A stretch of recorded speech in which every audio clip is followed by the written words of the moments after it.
Mike's from South Carolina, and he's asking, how is using pronouns different from the fable, The Emperor's New Clothes, which is a really good fable, actually, a really good story.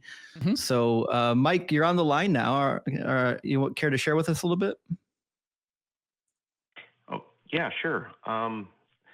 Just so that everybody's familiar with what I'm talking about, it's not The Emperor's New Groove, the movie that came out like an underrated film.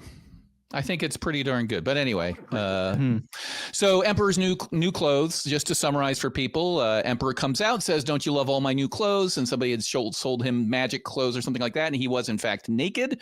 And everybody's like, "Oh, yes, amazing. These clothes are incredible," because they don't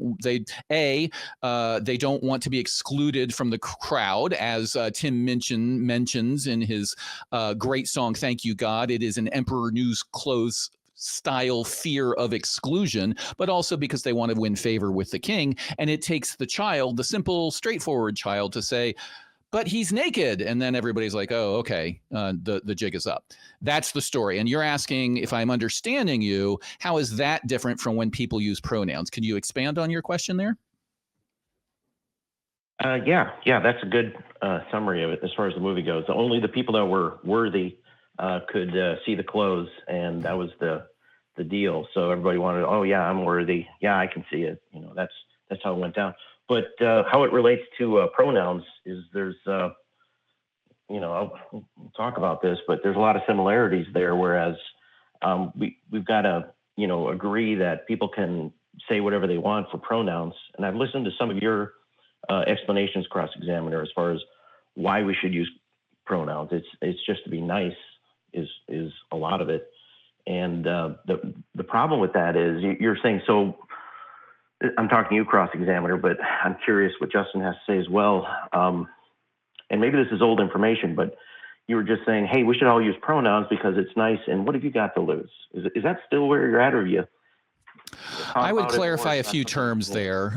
First, I wouldn't say use pronouns, because we use pronouns every day. You use pronouns. You've already used pronouns probably 20 times in this conversation. But I think what we're talking about is using people's preferred pronouns. Is that what we're talking about? We're talking about, people using whatever pronoun they want instead of what is grammatically correct. And okay, so before we get there, because I think you're baking some assumptions in by making that, so talking about grammatically correct, because I'll tell you, looking down the road, I think you're making an argument from definition, which is never a winning argument, but we'll get there. So my position on this is, if we are talking about using the pronoun that another person has asked me to use when addressing them, then yes, my position is no skin off my back. I will definitely use their pronoun and call them what they want to be called, because it's the polite thing to do. That's the first part of my analysis. But there is a second part, and that part is there are mountains of evidence that show that the gender you identify with, i.e. gender, the way you express yourself, all of those sorts of things, is different than biological sex. Those are two different things. So in my mind, gender is how you identify yourself and how you present yourself and how you would prefer for people to address you. So when gender is involved, I will certainly be courteous and use the preferred pronoun of the person that I am speaking with. I'm speaking slowly because I want to make sure that the terms are clear here. Justin, before we kick it back to Mike, do you have any different approach there? Well, I mean, I think mine is basically the same as yours, but maybe I could provide a good example. I've known a couple people that actually got their names legally changed. Mm-hmm. Would it be offensive if your aunt or your sister or your brother or somebody got their name legally changed and then you just refuse to call them by their new legal name? Like, why would you choose to do that? Like, it's just kind of an insult to them, right? Mm-hmm. Now, as it turns out, I think, your gender expression is a little bit different than just putting a new name on, because we're talking about someone's outward expression. And when we're talking about gender, I think these are actually pretty complex issues. And I want to take you back to the moment when I kind of realized it wasn't as black and white as what a lot of people want it to be, which is, I was a teenager and I was just learning, we had to do sex ed in high school. I was literally just learning what kind of, like, how you figure out if somebody, has a classification, like what causes someone to develop in the womb to eventually be a male or eventually be a female or to develop certain sex hormones, and what in the world happens when you've got a human being that's got multiple sex hormones. There used to be a name for it. It's kind of out of vogue.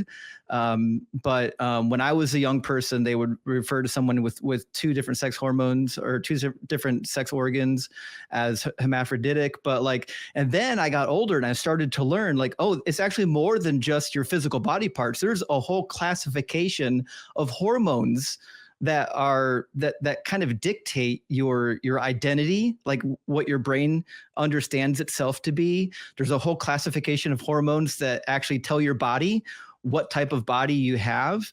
And so when we do these really bad, black and white fallacies, well, listen, if you were born with a penis, then you're just a man by default, and you have no other choice in life other than to identify as the body part hanging between your legs.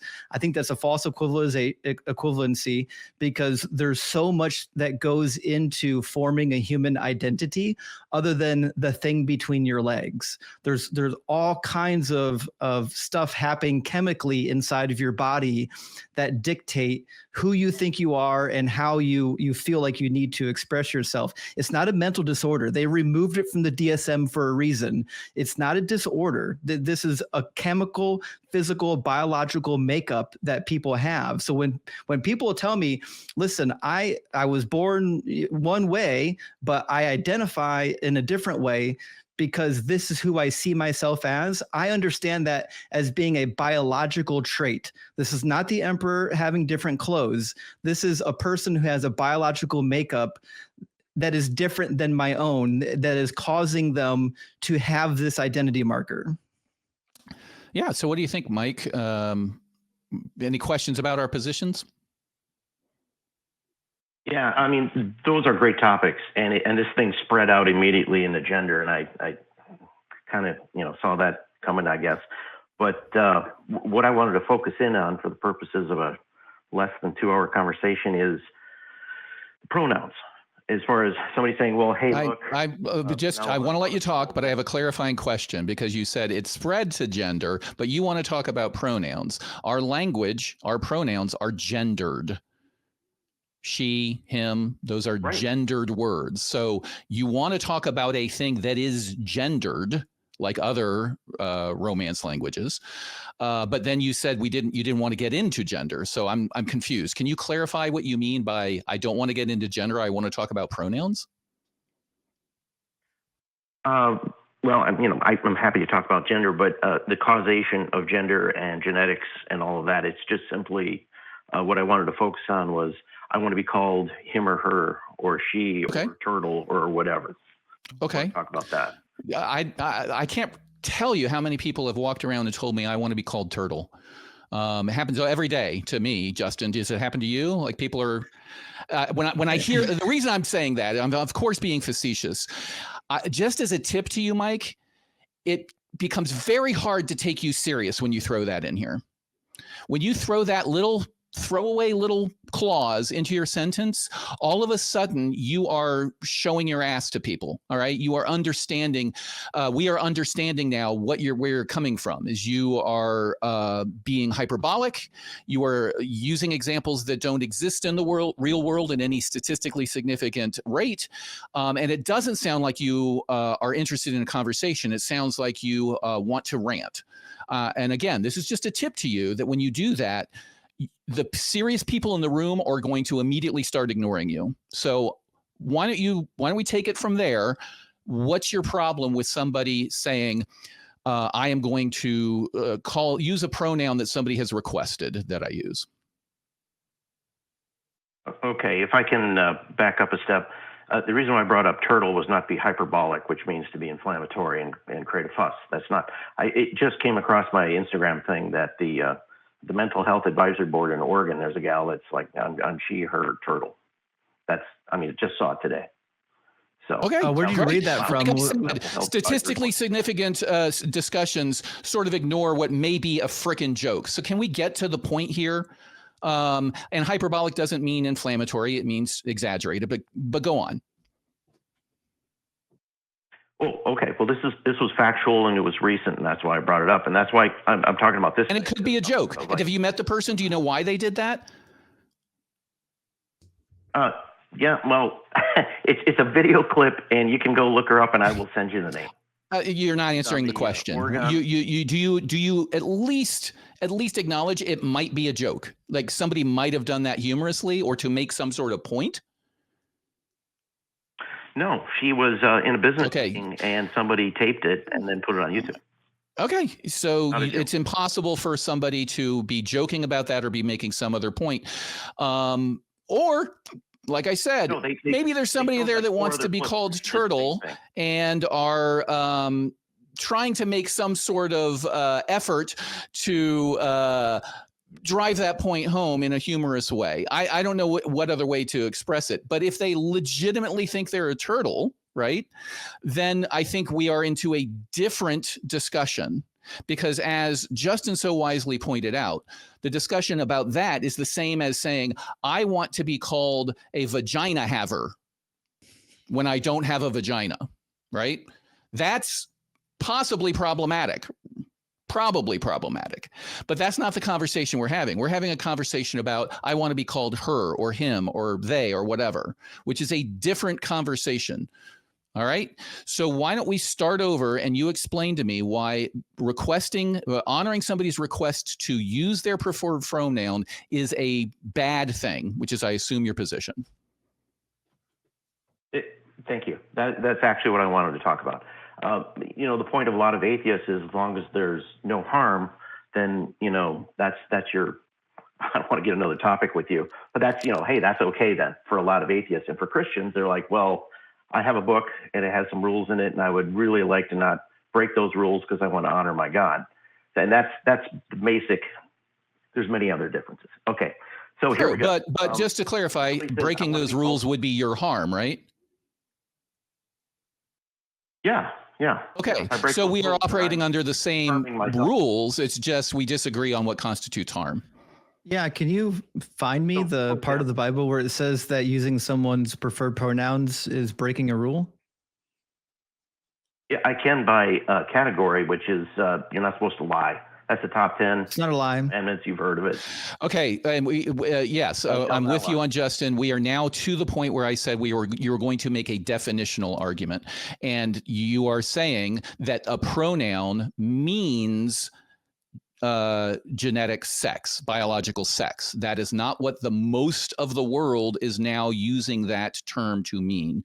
Do you at least acknowledge that there is a difference opinion about what the pronoun points to, gender versus biological sex? Yes, I would agree that in the last 5 years, it's changed as far as NIH, WHO, all these organizations purposely came in and made gender-friendly things because they were concerned as far as people being suicidal, et cetera. And they changed the language, changed the meaning. That still doesn't change it. Gender and sex, no matter what they say, are related. I'm looking for data. You said there was piles of it. So here's the question. You just said gender and sex are related. Do you mean they are identical? Or do you mean that your sex can influence your gender? Because I will agree with the latter. Your sex does. Yes, your sex influences the gender and it predicts the gender. Yes, but not to 100% accuracy, correct? They're not. Do you agree that that sex does not 100% predict your gender? Sometimes these sexual chromosomes, just like other chromosomes, aren't expressed properly, and then we kind of. That's not my what I'm getting really at. Tough. Normal case, within one standard deviation. Let's say that my biological gender, all of the biology points to I am a male. Right, that's my biology. Does that mean in the vast majority, if not 100% of the cases, let's say 100% of the cases, that my gender is male? Or are there cases where my biology says male, but my gender is female? Well, I think gender is a made-up construct in the last 50 years. That you are dancing around the frickin' question and point for the last 20 minutes. Yeah. You thinking that gender is made-up construct is fine, but I'll just point to all the research that's been done, and I'll pass it off to Justin because I'm just going to blow my lid if we keep doing this dance. Yeah, so I already know the argument that you're trying to get to, so maybe I'll just cut it off at the pass. You using someone's preferred pronouns is not asking to lie. No one's asking you to lie. A lie is when you say something that you know is untruthful in an effort to deceive somebody. No one's asking you to lie about your opinion on somebody's pronouns. They're just asking you to address them using the pronouns that is affiliated with their identity marker. That is what they have socially constructed for their own identity. Just like if a cousin of mine changed their name and they wanted me to call them by their new name, I'm not lying by using their new name. I know they were born with a name and now they have a different name. I'm not lying when I use the new name. So like, it's not a great argument because you're not actually lying when you're just granting somebody that this is the identity marker that they want to be seen as socially. And I agree with you. I think where Mike's coming from is he is equating him with the phrase penis haver. Right. And so if I'm calling you him, I am lying because you don't have a penis if you're female. And that's the lie in Mike's head, because he cannot separate gender from biology, even though when you go crack biology books, all the experts who have studied this say that they are not related and have not related. And there's examples throughout history of whole societies where it is more accepted that there is gender differences amongst people that all have the same, let's say, chromosomes. I'm reminded of a meme I saw today where somebody was making a similar argument to Mike, to Dr. Jay McCrate. He's at University of Washington. He's studied human genomics. And the guy said, you're just wrong. Gender and biological sex are the same thing. And his reply was, he said, you need to follow the science. And the doctor said, I did. I literally have a PhD in human genomics. You have Dunning-Kruger. And that was like, okay, that needs to be a t-shirt. I have a PhD, you have Dunning-Kruger. So Mike, you're coming in here telling us that you personally don't agree with the scientific consensus that biological sex is different than gender. Why should we listen to you when you say that, when the majority of experts who study this for decades disagree with you? Now we're back to the emperor's new clothes. I disagree with it. So I haven't conspiracy theory. I don't know. Yeah. It's not a conspiracy theory. It's everybody needs to go with this. It's nonsense. So you don't agree with the medical community? That's a conspiracy theory. What you're describing is a conspiracy theory. You are saying that the evidence that they say is there is not in fact there. And so everybody just needs to go along with this, and they're making shit up. You are now in conspiracy theory land, and I hope you recognize this. These sorts of things, just like the opening statement, the whole vaccine, anti-vax stuff, at its core is a conspiracy theory, because for your truth that you perceive to be true, everybody else has to be either the most incompetent people and fooled, or in on it. They have to be going along with it. They have to just say, oh, yeah, I'll make up some data that supports this. So I don't know about you, Justin. I don't have time for conspiracy theories. Yeah, if I'm going to trust somebody's information on gender identity and sex, I'm going to trust an actual medical expert. And this is not a new thing. So, for example, I've got an article pulled up from 2007 talking about gender identity, and I'll just read you a quick snippet from it. It says, gender identity of a person is the final result of genetic, hormonal, and morphologic sex over a long period. Sex determination, and specifically male sex determination, has been correlated to the presence of the Y chromosome, which in turn has been a karyotype signal of testes. However, research has provided data to convince this theory is only part of the truth. In addition to the Y chromosome, a multitude of other genes influence sex determination and are able to cause male to female sex reversal and vice versa. It is of great interest that these genes are located in more than one autosomal chromosomes or even in the X chromosome. It has become obvious that sex determination according to the genetic sex is a complicated matter that not only requires the presence of Y chromosome.